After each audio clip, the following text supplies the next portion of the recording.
Yeah, pause YouTube.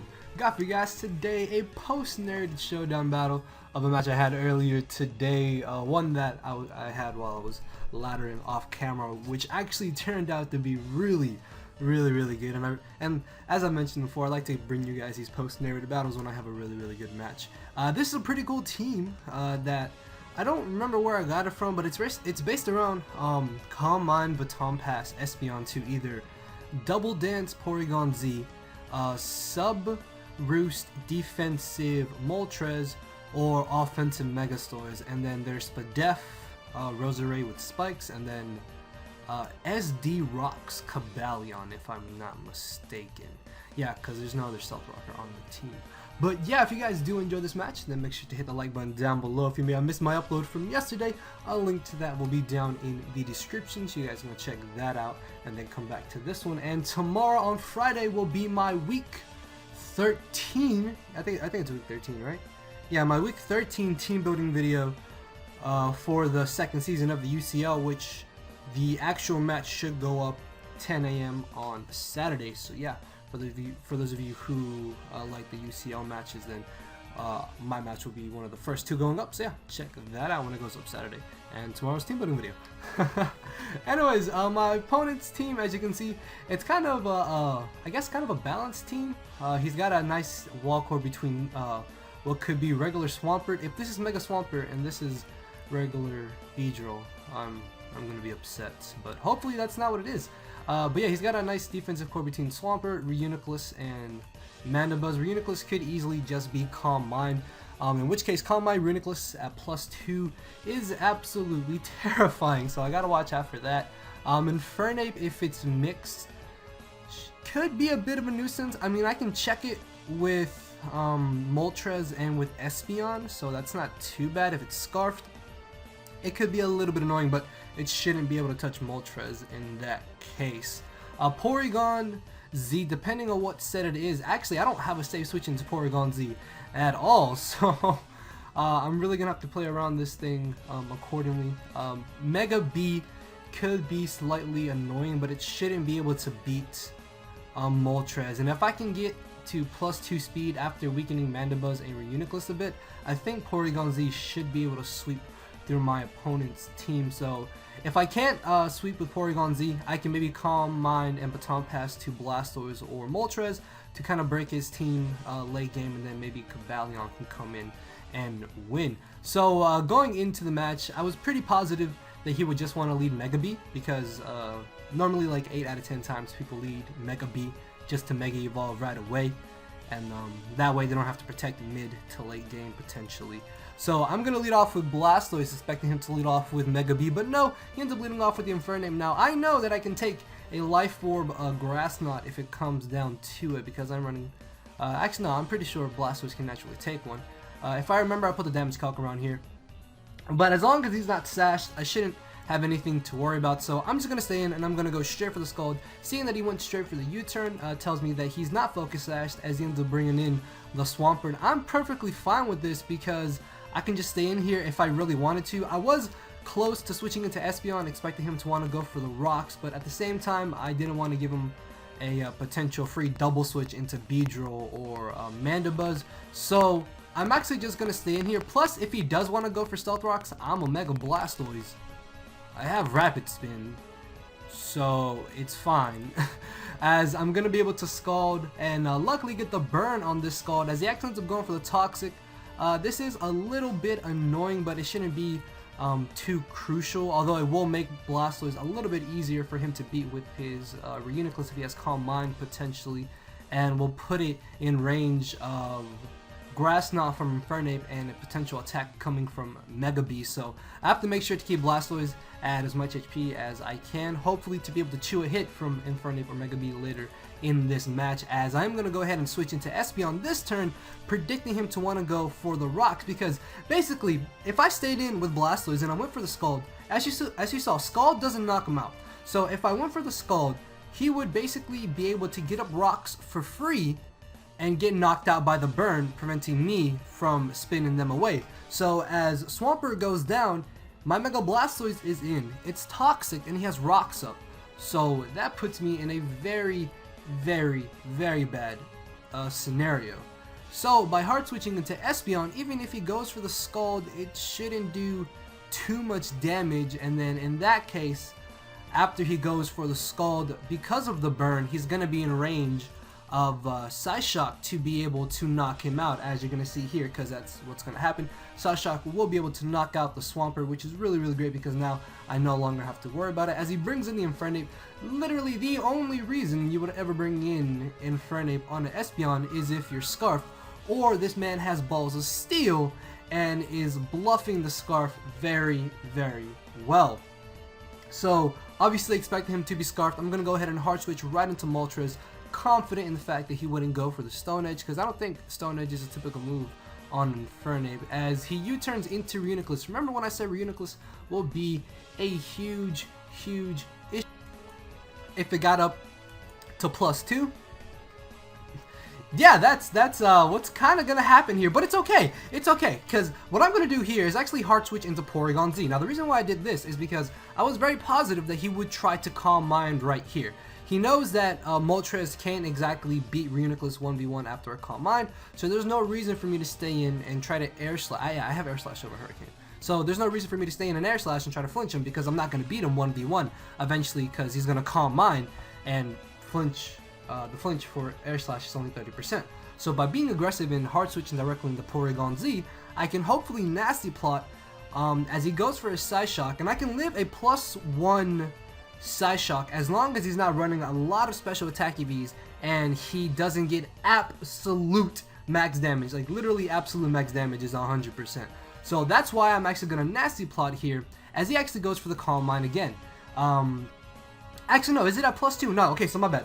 It's a +2 that Psyshock is an absolute 100% KO if he gets absolute max damage. But if he has Focus Blast, he knocks me out regardless. So basically what I decide to do here is actually just be aggressive and go straight for the Tri-Attack in hopes to maybe get a Paralysis or even get a Freeze as he Calm Minds again. Now, seeing that Tri-Attack only did 56%, after this Calm Mind, I know that another Tri-Attack will not be able to knock him out. So what I'm going to do here is actually predict him to want to go for the Recover, and I'm actually going to go for the Tri-Attack. Not for the Tri-Attack, but I'm going to go for the Nasty Plot again. So at this point, I'm at +1 in theory because I'm a +4 and he's at +3. Unfortunately, Tri-Attack just fails to knock out the Reuniclus, and now I'm in a pretty tough spot. If I wanted to, I could bring in Blastoise to try and Dark Pulse, but a +3, I don't think I knock out Reuniclus at this amount of HP. I have Signal Beam on Espeon, but a +3 Reuniclus after recovering will be able to beat me even if I am able to Calm Mind. So what I'm going to do here is actually bring in Cobalion. Now Cobalion can live a +3 Psyshock, so that's actually why I go for the Swords Dance here, hoping that he would go for the Psyshock and he wouldn't get absolute max damage, which I think is like 101%, and then I would be able to live and then Iron Head and knock out Reuniclus or force him out and get a KO on whenever he decides to switch into a +2 Cobalion, as unfortunately he decides to recover and I basically have to go for the Iron Head. I could have gone for another Swords Dance, but I think it would have been a roll at +4 to knock him out, but I guess I could have got off enough damage to where Blastoise or Espeon may have been able to come into Revenge Kill if he had knocked me out.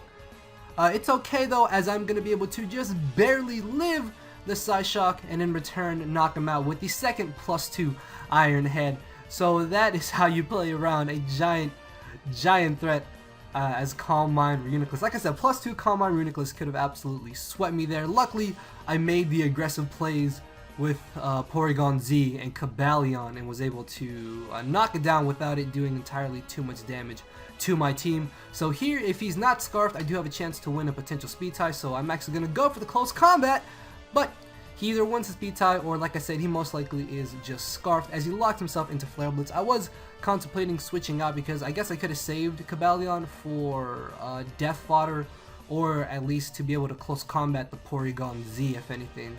But it's fine, as I can get a free switch into Espeon, who can actually live a Scarfed Flare Blitz because I am running 200 HP EVs and I think like 56 defensive EVs is what the set had. And Psyshock at this range is actually able to knock him out. Now, unfortunately, the problem with me going for Psyshock is that he has a Mandibuzz.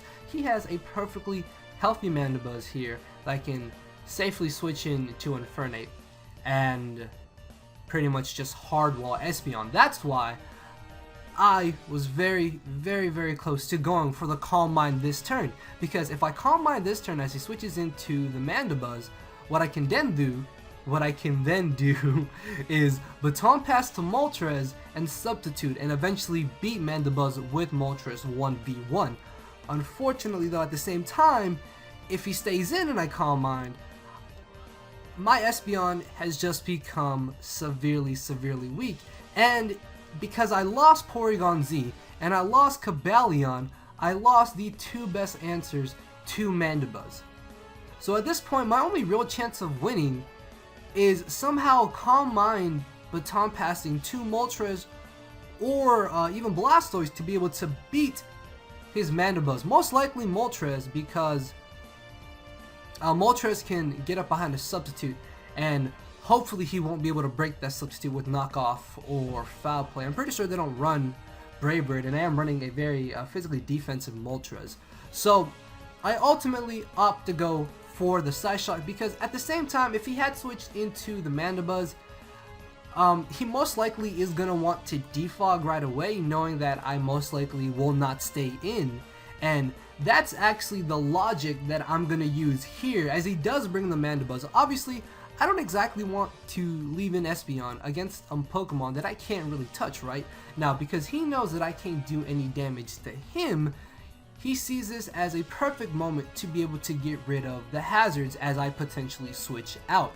But at the same time, this is also my perfect opportunity to be able to Calm Mind and Baton Pass that +1 special attack needed to Moltres to be able to beat this Mandibuzz and hopefully just win the game with sub-roost Moltres at that point, because behind the Substitute he shouldn't be able to beat me with a combination of Beedrill and Porygon Z. So I am gonna Calm Mind as he does end up defogging, and this is really good because now I will be able to safely Baton Pass into my Moltres. I was kind of worried that he could have gone for Toxic, but ultimately I still had a Baton Pass right there. I can't knock him out with the Signal Beam, and this is the only opportunity I will be able to Baton Pass this +1 to Moltres, as luckily Foul Play will not be able to break my Substitute. Even if he had gone for the Roost right here, I'm pretty sure that depending on rolls, Moltres still would have been able to beat this Mandibuzz 1v1, so him just Foul Playing kind of sped up the process. As he brings in the Mega Beedrill, he actually just ends up going for the Protect, which isn't a bad play because there's a chance I could be faster than him, as I do just Flamethrower. Now, I end up making a bit of a misplay here. I honestly thought that he would just Poison Jab, because I thought that U-Turn wouldn't be able to break my Substitute. And at the same time, the thought of substituting again also crossed my mind, which is what I should have done here, because if I was able to substitute again, I would be able to be behind the Substitute as he brought in this Porygon Z. Although, as you can see, Flamethrower doesn't quite knock him out, so I guess either way I would have had to take one Tri-Attack, or maybe I could have switched out if anything, because I misplay again and I substitute. I don't know why I did that. That was really dumb on my part, because now Moltres is in range to be able to be knocked out by Mega Bee. So because of me misplaying with Moltres, my opponent actually has a pretty good chance to win this battle, which is not exactly good for me, because I kind of just blew a 4-3 lead. Now it's 4-1, and Mega Bee, like I said, could potentially still win him the match. So of course he's going to be able to knock me out with the Poison Jab, as I'm going to bring in Roserade. I end up making a bit of a misplay here. Now unfortunately, if he does get a high or max damage roll, because I'm especially defensive, even though yes I do have max HP, I'm not running any physical defensive E's, I'm just max special defense, Poison Jab actually does have a slight chance to knock me out. And basically what I need to do is get off a bit of damage on this Beedrill, whether it be with Sludge Bomb or a Leech Seed. At the time I didn't run the calc, which was kind of dumb on my part. I should have really run the calc, but I end up going for the leech seed on the off chance that I am able to live the hit, because I thought that by leech seeding Mega B, Blastoise can hopefully take 2 hits. So if it comes down to it, Scald will be able to deal a good amount of damage to Beedrill. Poison Jab will not bring me low enough to where with Toxic another one can knock me out. At least that's what I was thinking. So I bring in Blastoise, hoping that Poison Jab won't do too much, and it does 61%. Luckily though, Scald is going to be able to do enough to put him in range of Leech Seed, and if he had lived Leech Seed right there on 1%, he actually would have won the match, because another Poison Jab would have knocked out Blastoise, which means Leech Seed wouldn't have activated because the Pokemon, because my Pokemon would have gone down, and then Espeon is outsped by Mega Beedrill, so he would have been able to knock out my Espeon and still lived, and Leech Seed not activated, and he would have been able to win on 1%. Luckily though, Blastoise did do enough damage with the Scald to put him in range of Leech Seed, and that's where I should have gone for the Sludge Bomb, because Sludge Bomb would have done, I think, like 6% more damage than what 2 Leech Seed turns would have done to Mega B. So that's why I should have run the calc in that situation, but I was like, you know what, I can just Leech Seed, beat Mega B, can't 2 KO Blastoise. Mega Blastoise is fat. Oh my lord, it does 60%. Thankfully it got knocked out by the Leech Seed. So yeah, I thought that was a really good game, because my opponent could have easily won that match, even though the match kind of was mostly in my favor. Kind of late game, I misplayed Moltres, and that really cost me there. But hey, Tortuga coming through for us like he does in the UCL. Well, most of the time. But yeah, guys, thank you all for watching. If you did enjoy the video, make sure to hit the like button down below. The suspect test for not Mega Hydreigon, but the suspect test for Hydreigon is still currently going on, so I don't know if it's going to be banned or not. Like I said, I personally think it should be banned. Let me know, if you guys haven't already, let me know what y'all think about the suspect test for Hydreigon. So with that being said, I will see y'all tomorrow. Another live should be going up on Sunday, I want to say, or Tuesday for sure. If not, then a live on Sunday and Tuesday. Hopefully. But hey guys, thank you all for watching, and later everybody.